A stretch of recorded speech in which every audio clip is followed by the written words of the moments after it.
Assalamualaikum warahmatullahi wabarakatuh. Baik, di sini saya akan melanjutkan materi sebelumnya, yaitu mengenai tadi sudah dijelaskan mengenai iddah, kemudian rujuk dan juga ihdat. Nah, pada kesempatan kali ini saya akan membahas tentang prosedur rujuk. Islam itu merupakan agama yang syamil dan sempurna.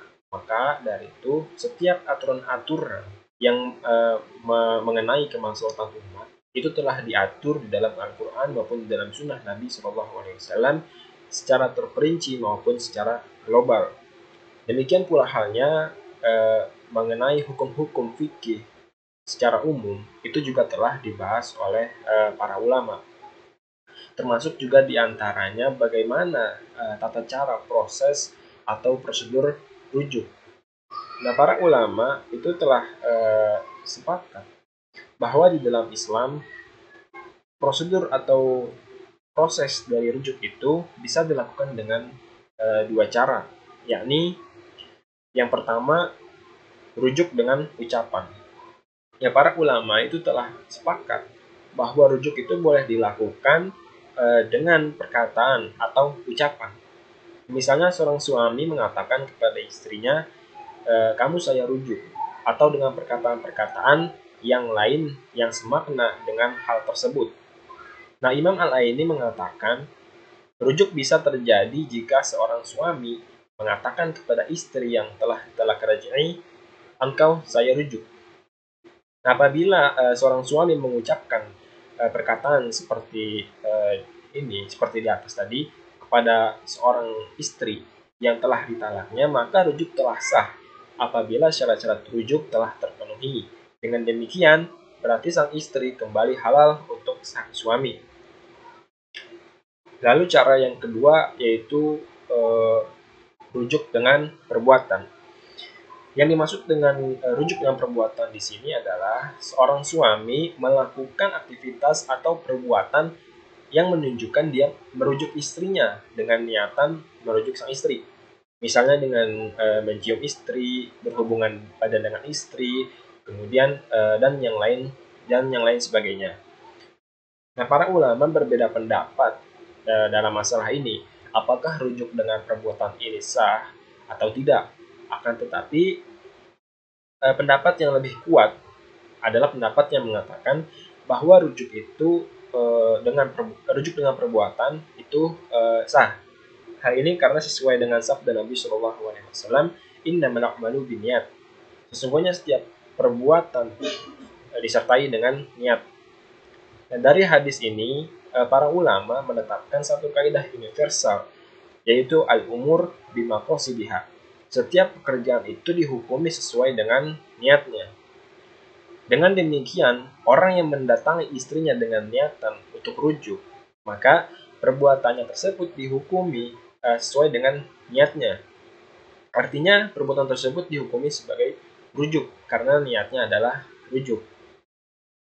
Lalu kemudian tadi sudah dibahas mengenai tata cara proses atau prosedur rujuk di dalam agama Islam.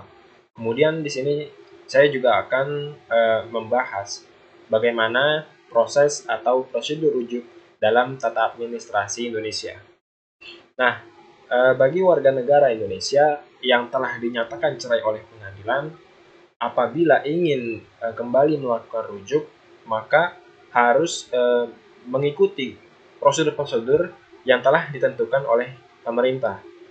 Hal ini tidak lain dan tidak bukan adalah untuk menjamin validitas data-data dan juga persyaratan-persyaratan untuk rujuk.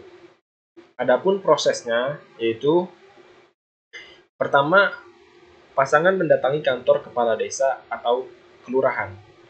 Prosesi yang dilakukan oleh di kantor kelurahan yaitu pasangan meminta surat keterangan untuk rujuk dari kepala desa atau kelurahan. Lalu setelah bersangkutan mendapat surat R1 dari desa, kemudian menghadap PPN atau pegawai pencatat nikah dengan membawa surat tersebut dengan melampirkan akta cerai. Yang kedua, selanjutnya proses diteruskan ke kantor urusan agama kecamatan setempat. Adapun prosesi yang akan dilakukan di KUA adalah yang pertama, yaitu yang bersangkutan menyerahkan berkas-berkas yang dibutuhkan kepada PPN. Berkas-berkas yang dimaksud adalah fotokopi KTP dan fotokopi KK masing-masing 1 lembar. Kemudian surat keterangan untuk rujuk dari kepala desa atau lurah tempat berdomisili, lalu akta cerai asli beserta lampiran putusan dari pengadilan agama. Kemudian PPN memproses pelaksanaan rujuk hingga selesai. Dalam hal ini PPN akan memeriksa masa iddah sang istri dan apakah sang istri masih dalam masa iddah ataukah sudah berlalu masa iddah. Pemeriksaan tahap pertama adalah pemeriksaan masa iddah, lalu yang kedua pemeriksaan berikutnya adalah pemeriksaan jenis talak yang telah dijatuhkan. Dalam hal ini PPN akan memeriksa jenis talak yang telah dijatuhkan kepada sang istri. Jika talak yang dijatuhkan adalah jenis talak raj'i, maka pasutri atau pasangan suami istri bisa rujuk kembali. Artinya proses rujuk bisa dilanjutkan. Akan tetapi jika jenis talaknya adalah talak ba'in, maka pasutri tidak boleh rujuk kembali. Artinya proses rujuk tidak bisa dilanjutkan. Akan tetapi dalam kasus seperti ini perlu dilihat. Jika talak yang dijatuhkan adalah talak ba'in sugro, maka meskipun pasutri tidak boleh rujuk, akan tetapi mereka masih diperbolehkan untuk melangsungkan akad baru. Namun jika talak yang dijatuhkan adalah talak ba'in kubro, yaitu talak ketiga kalinya, talak ini tidak dapat dirujuk dan tidak dapat dinikahkan kembali kecuali istri menikah dahulu dengan orang lain, kemudian cerai dan boleh menikah atau kawin bekas suaminya. Kemudian jika pemeriksaan jenis talak sudah selesai serta sudah memenuhi syarat, PPN memberikan kutipan buku pendaftaran rujuk kepada suami istri sebagai pengantar proses di pengadilan agama. Yang ketiga, proses berikutnya adalah mendatangi pengadilan agama tempat dilaksanakan perceraian. Suami istri membawa kutipan buku pendaftaran rujuk ke pengadilan agama tempat terjadinya talak atau cerai terdahulu untuk memperoleh kembali kutipan akta nikah masing-masing. Dengan demikian maka mereka dinyatakan sah secara hukum sebagai pasangan suami istri setelah sebelumnya bercerai. Kemudian hikmah rujuk. Hikmah yang bisa kita ambil dari rujuk.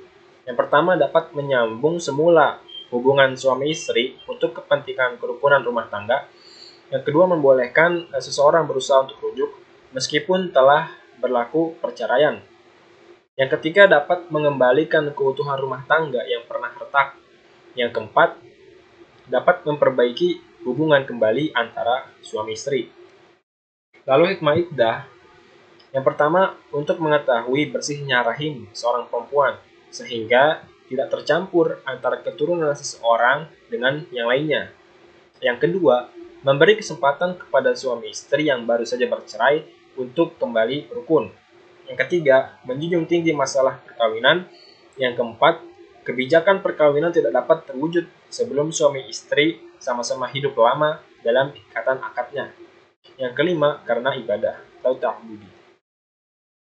Hikmah ihdad. Yang pertama memberikan alokasi waktu yang cukup untuk berduka cita atau berkabung dan sekaligus menjaga timbul fitnah. Yang kedua, untuk memelihara keharmonisan hubungan keluarga suami yang meninggal dengan pihak istri yang ditinggalkan dan keluarga besarnya. Yang ketiga, ihdad untuk menampakkan kesedihan dan kedukaan atas kematian suaminya dan ukuran bersedih karena yang lainnya.